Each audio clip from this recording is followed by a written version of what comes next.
Good morning, everyone. Just checking I'm on and waiting for a few people to turn up if you're not all still sat in bed.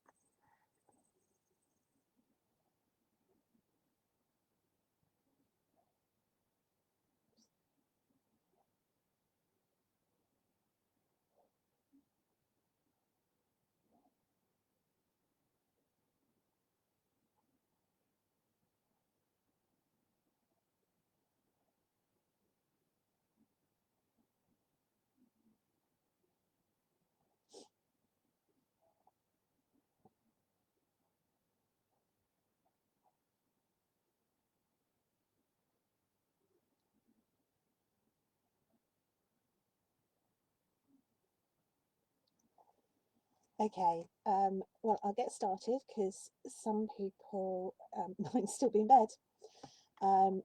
Welcome if you're watching, and welcome if you're watching later on Catch Up. What a great way of running a conference this has been. Well done, Ruby. So a little bit about me and my session today. I'm not talking about training dogs. I'm talking about training people and influencing people. So I'm a bit different to everybody else.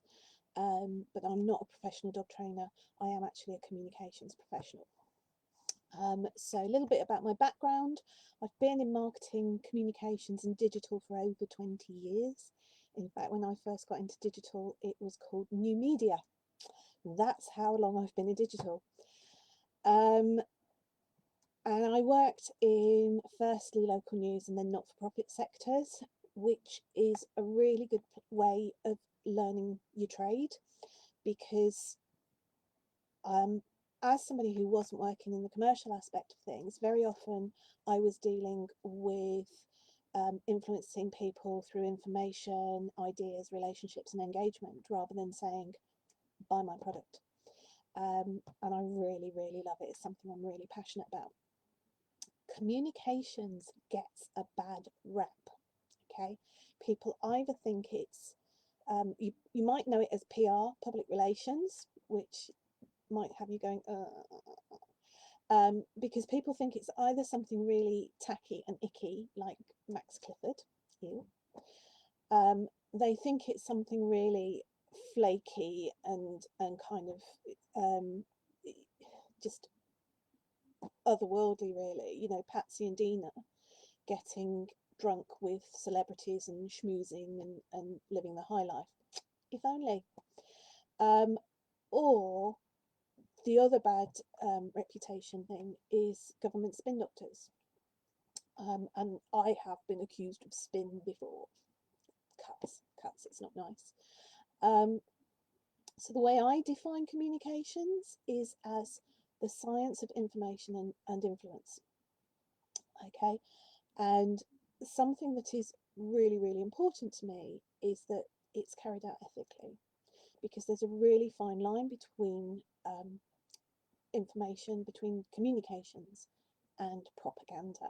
And we have seen so much of that over the last sort of 2 years or so around a number of key subjects. So who are we trying to send information to? We're creating a conversation. So we're creating a conversation between the organisation we represent and its stakeholders.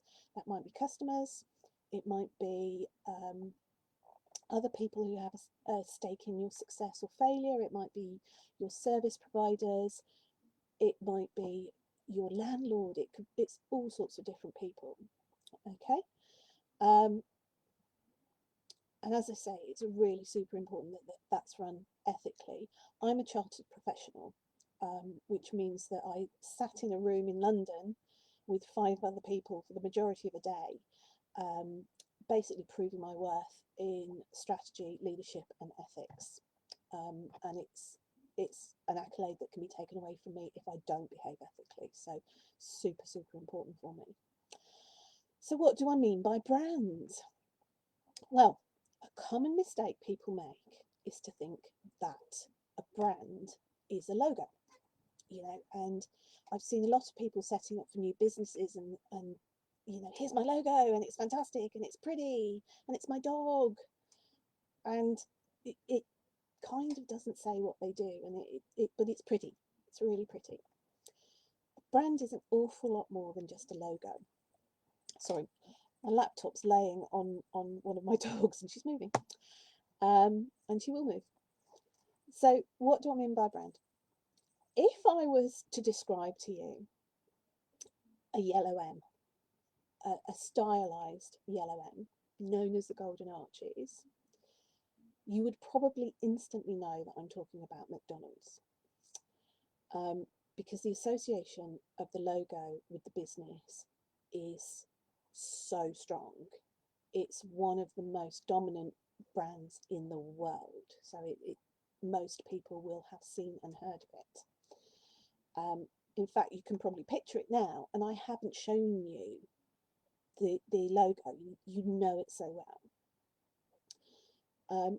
And that's where the perception that brand and logo are interchangeable comes from, because most of the time you are exposed to a brand, you know that because there's a visual identity attached to it. Okay, so you know that you're at McDonald's because you've seen the Golden Arches as you drive in. But what else do we know about McDonald's when we see that logo? So we know within a small amount of cultural or regional difference, the menu. Okay, and that's in, I think McDonald's is in about 178, 179 countries. So you know what the menu is going to be anywhere in the world. You know what to expect. You know your burger's going to arrive in a carton or a piece of paper. You know there's going to be no table, no crockery. You have to serve yourself if you want a napkin and salt and pepper and sauce. You know how big the chips are. You know that breakfast is served till a certain time, and then the menu flips and you get burgers for the rest of the day. You know what the trays look like, the bins look like, the tables, the chairs look like. We know it has its own language. And that's brand in action. The consistent application of everything in accordance with your brand. We know how we're going to get treated by the staff. We know what they're going to look like, what they're going to wear. They can walk past you in the street and you'll know where they work. Okay? Brand, in its simplest interpretation, is what you want people to think of you. And it has a relationship with another important thing, and that's reputation. The difference between brand and reputation is actually what people do think of you. And where you can control brand, you can't control reputation. You can only influence it. Okay? And that's why being consistent with your brand is so very important. Brand is every exposure to your business that someone has. It's not just your customer service. It's not just what products or services you offer. It's not just how you treat people. And it's not just in the context of your job. So it's your pricing, it's your added value, it's what you do online, it's what you do off duty, it's how you drive your sign written van, it's what you do and say when you're queuing in Sainsbury's in your logoed sweatshirt. Every single exposure that somebody gets to your brand is adding to your reputation and adding to their perception and understanding of who you are and what you offer. So in a communication strategy, we aim, we kind of talk about having a reputation account or a jar, if you like. Oh, too jiggly. And we aim to add positively to our reputation account so that if we experience a crisis, our business can recover from it quickly and effectively, because it's going from a place where people respect it, understand it. It's a good business.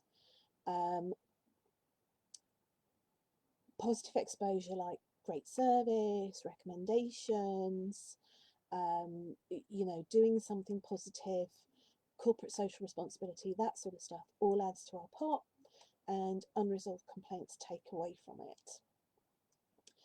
So that's kind of a bit of background why this is important, or why you should consider a little bit more into your personal brand.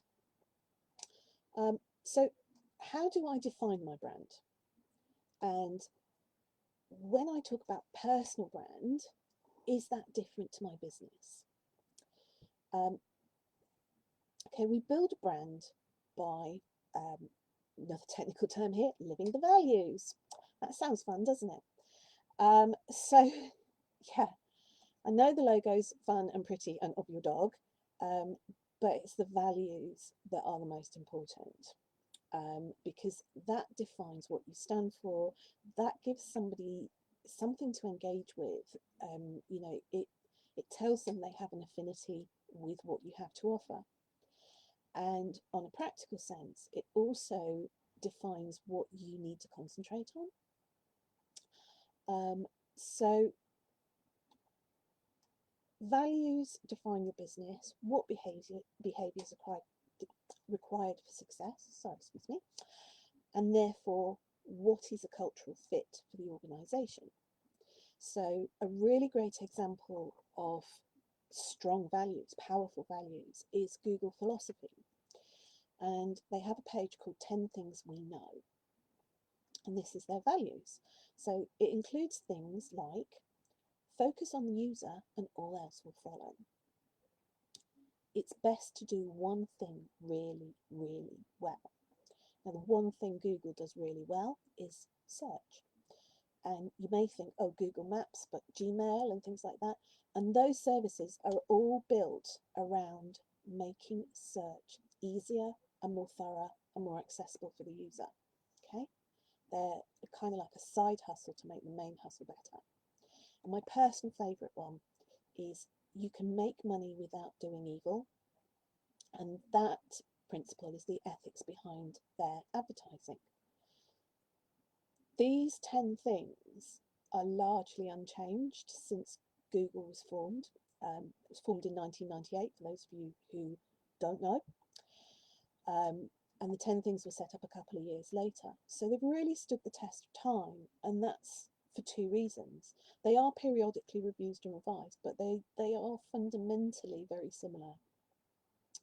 So the two reasons why they've stood the test of time: firstly, they got them right in the first place, and that's how they built the business.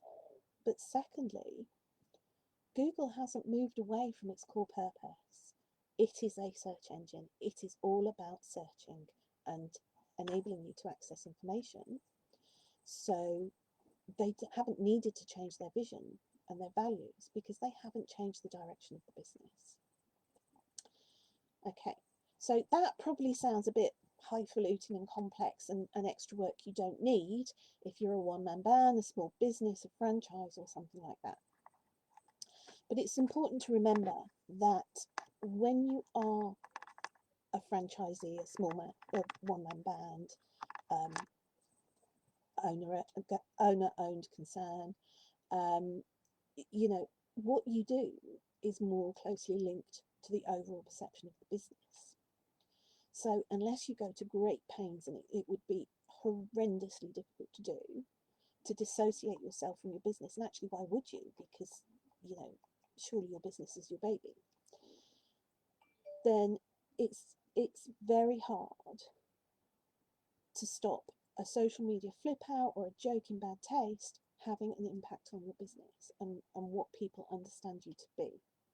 So this is why we have values, to understand that what we're doing is in line with our business aim. So yeah, social media flip out, bad joke, putting your name against the wrong thing, all contributes to whether people want to use your services. In a crowded niche marketplace like the dog training is, that can be a costly mistake. Even on the high street, it can be a costly mistake. And the classic example we use here is dear old Gerald Ratner. The younger ones of you may not know who he is. The older ones of you probably will. So back when I was a lot younger, in the high street was a value, shall we say, jewellers called Retners, and they lost £500 million in the 1990s. So you can imagine what that would be worth today, and almost collapsed thanks to their chief executive officer, Gerald Retner.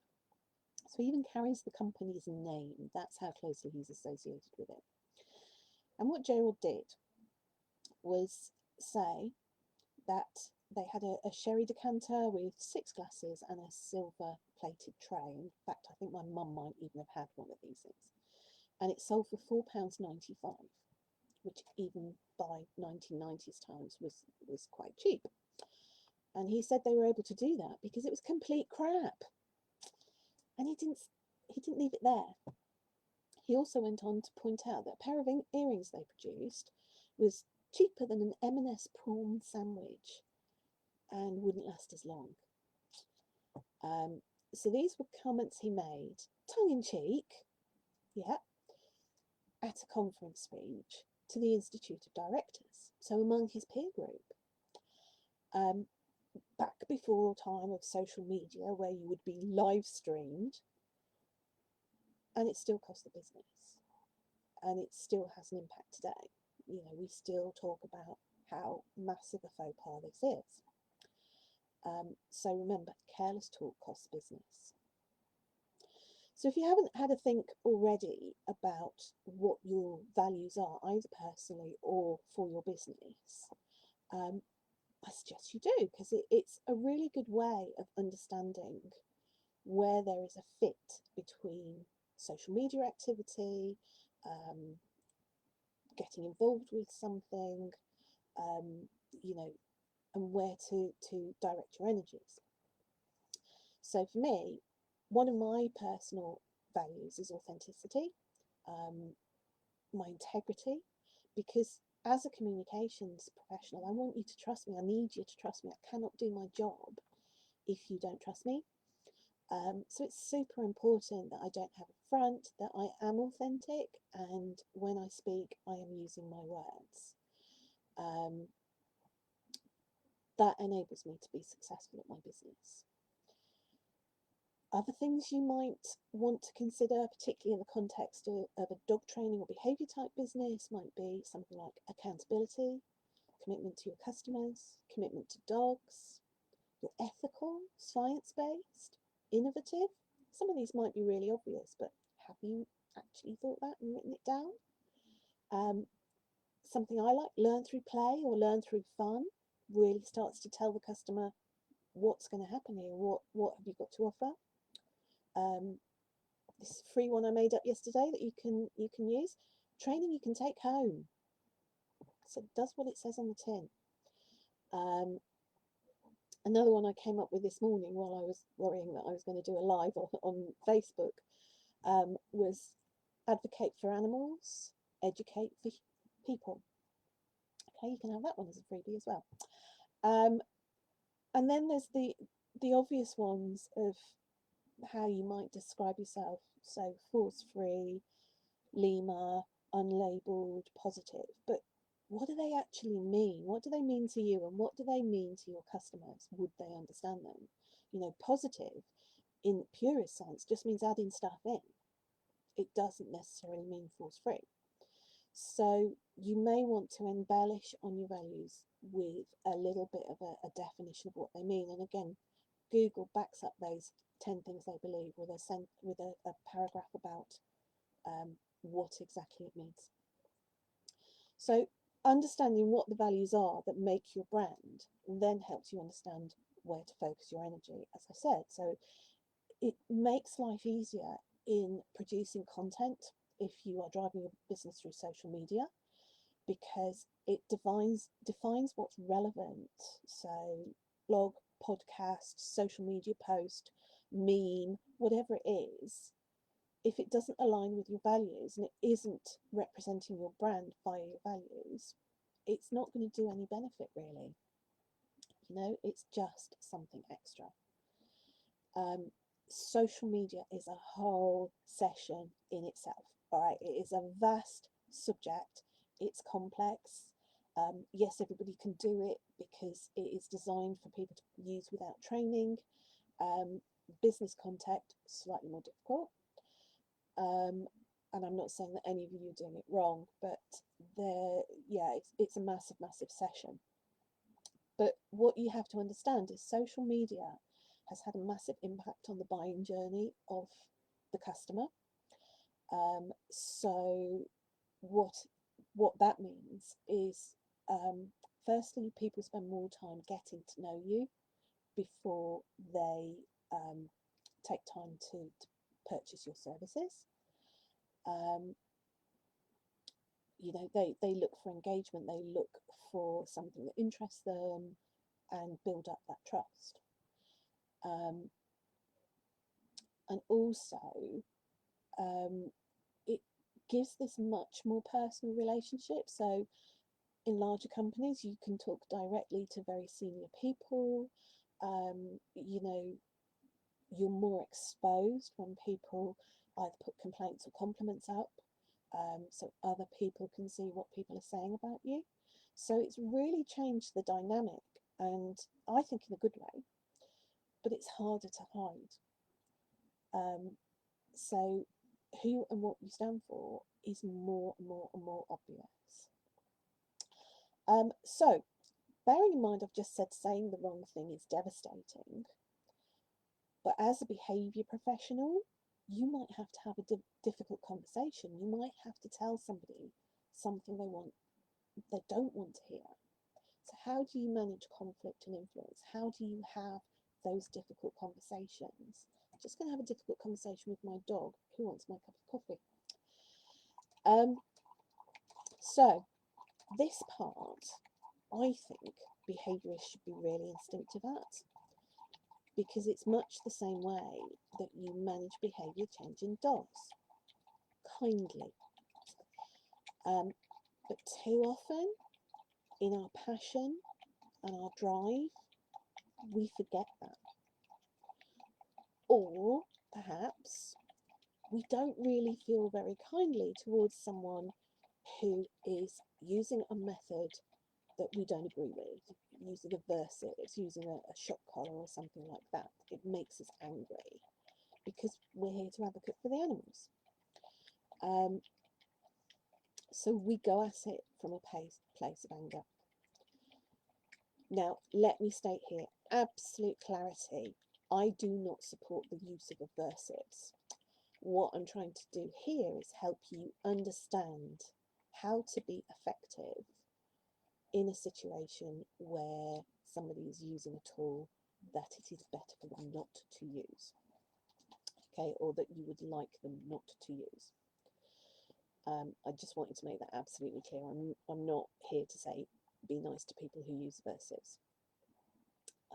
This is about science.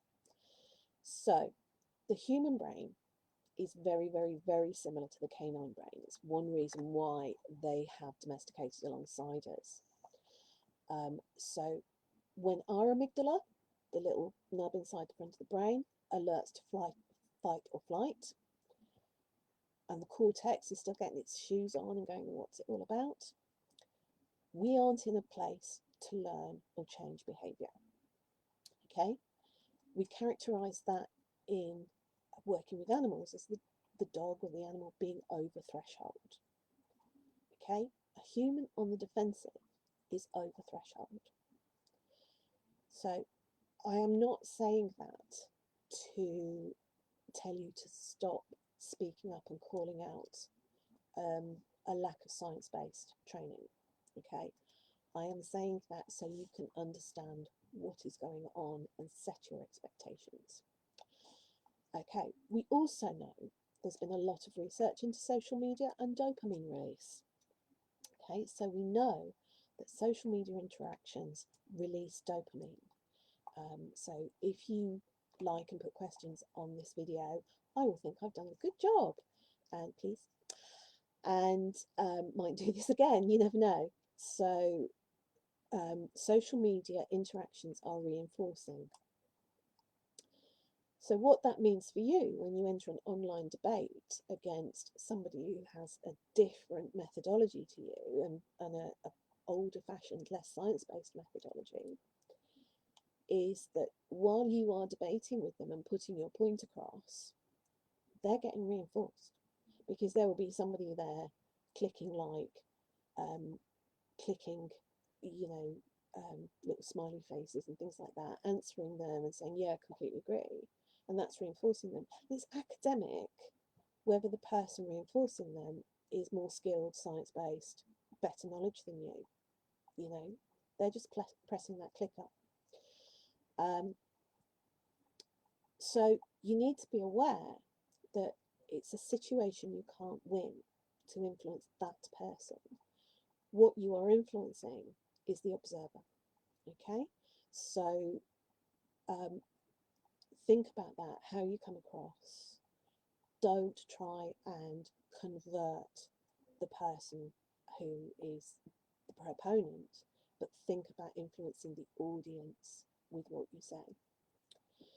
And we've seen so many examples of this. They are everywhere at the moment. Climate crisis, COVID denial. Apologies to anyone in America who's working, and this is an apolitical statement, but American politics has been full of this kind of thing for the last 2 years at least. QAnon was completely made up and people believed it. So people whose beliefs are challenged can double down on them and rationalise the outcome. And it's a phenomenon you may have heard of, particularly in the days when a particular American Hollywood dog trainer, I'm using my words carefully here, was on TV an awful lot, and you heard cognitive dissonance thrown around. Many people misunderstand this concept and think it just means about being uncomfortable because you're exposed to contradictory beliefs. But it actually runs a bit deeper than this. So this is a theory that Leon Festinger investigated in the 1950s.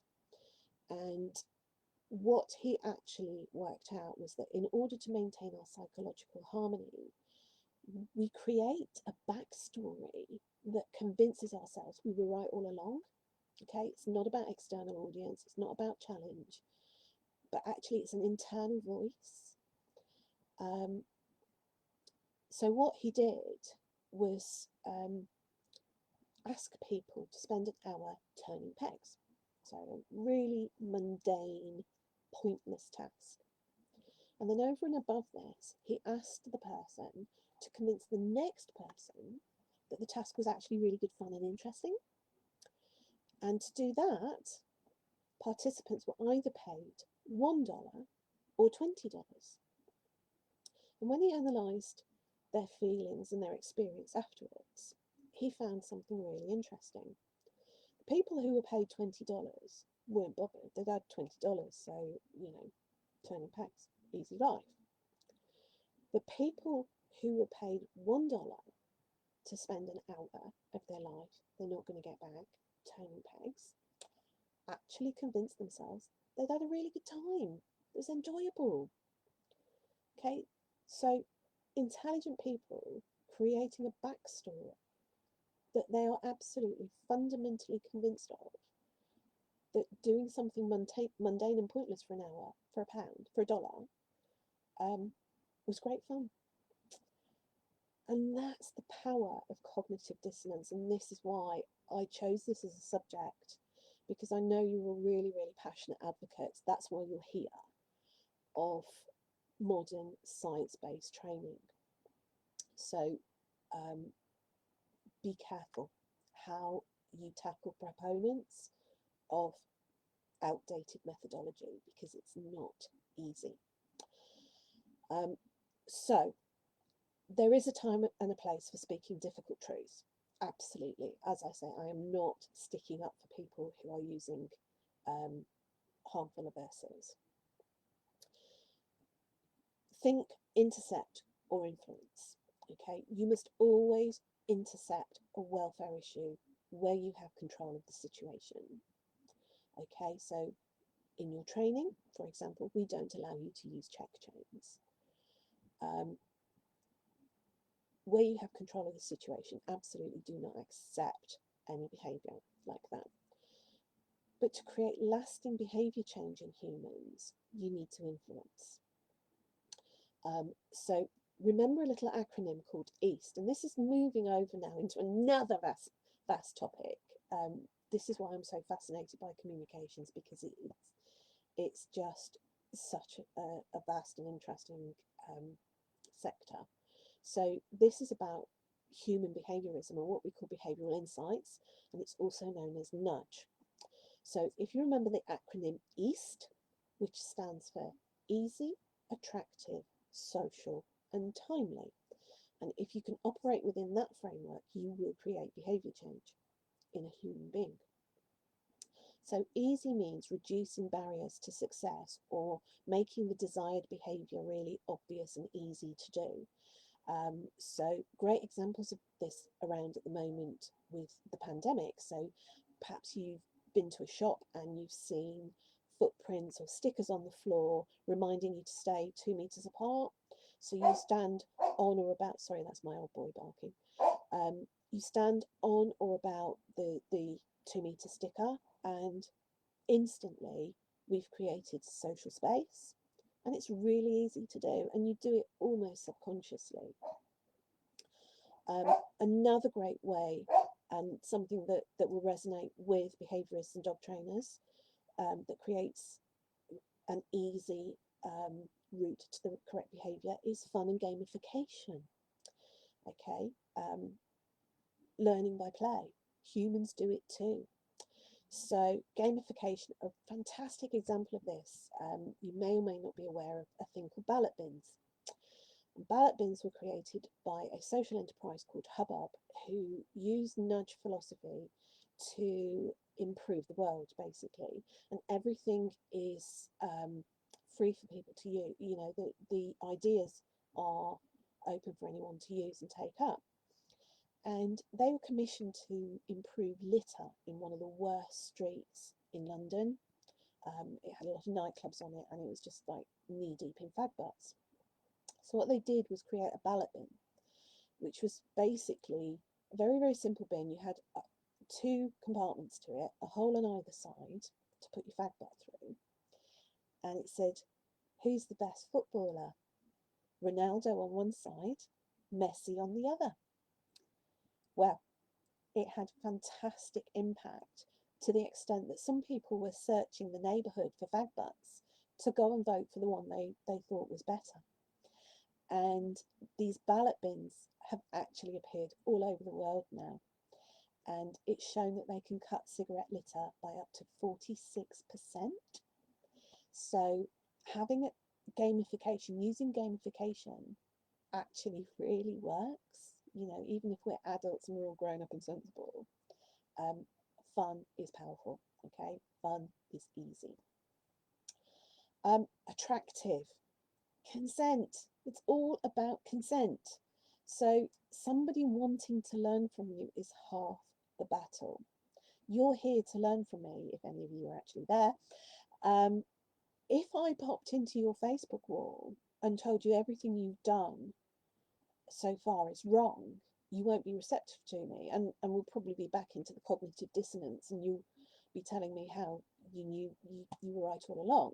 Okay, so think about that and create a situation where you can draw people to you. Social is a great one. 8 out of 10 cats prefer philosophy. Safety in numbers, herd effect, call it what you will. Everyone else is doing it this way. 75% of our customers pay monthly by direct debit. That is classic nudge. Okay, how can it play out in a practical sense in training? Well, yes, Mrs. Smith, you can walk Rover home on your check chain if you really want to. What you do outside of class is up to you. But the rest of the class will be taking the opportunity to use their harnesses and practice loose lead walking ready for next week's lesson. Doesn't sound so appealing then. Um, timely, timely. Pick your battles. Encourage curiosity and capitalize on it. Goes hand in hand with drawing people to you. Walk your walk. Um, beat people at your own game and then show them how you've done it when they're curious. Um, you know, use your evidence, use your own smarts. But, if you get into a battle of words with somebody who's really entrenched in what you do it on the understanding you are not going to convert them at that point. Okay? Remember, what you reinforce, you get more of. It goes for humans as well as dogs. Remember what I said, that social media reinforces.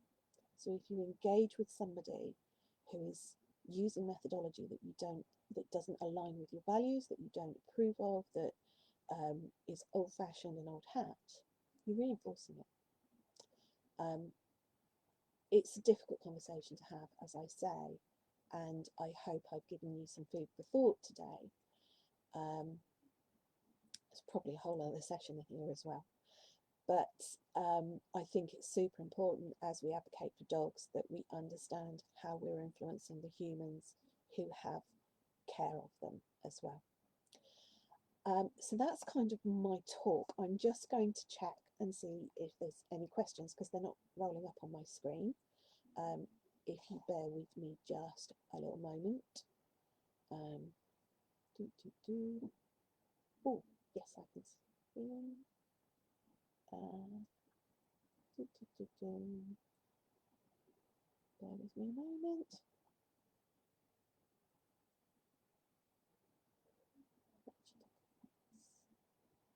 This is hideous because now I get to see myself. Ew.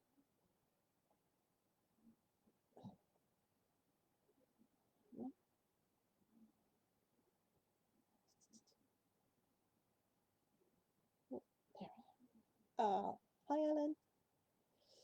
Oh, that made the dogs peek up. Oh, I didn't want to do that.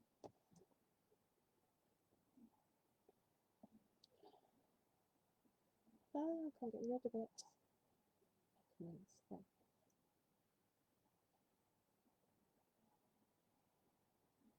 Oh, hate technology. Oh.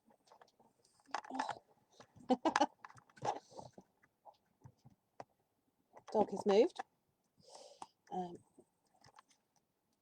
Let me try my phone because it's a little bit easier.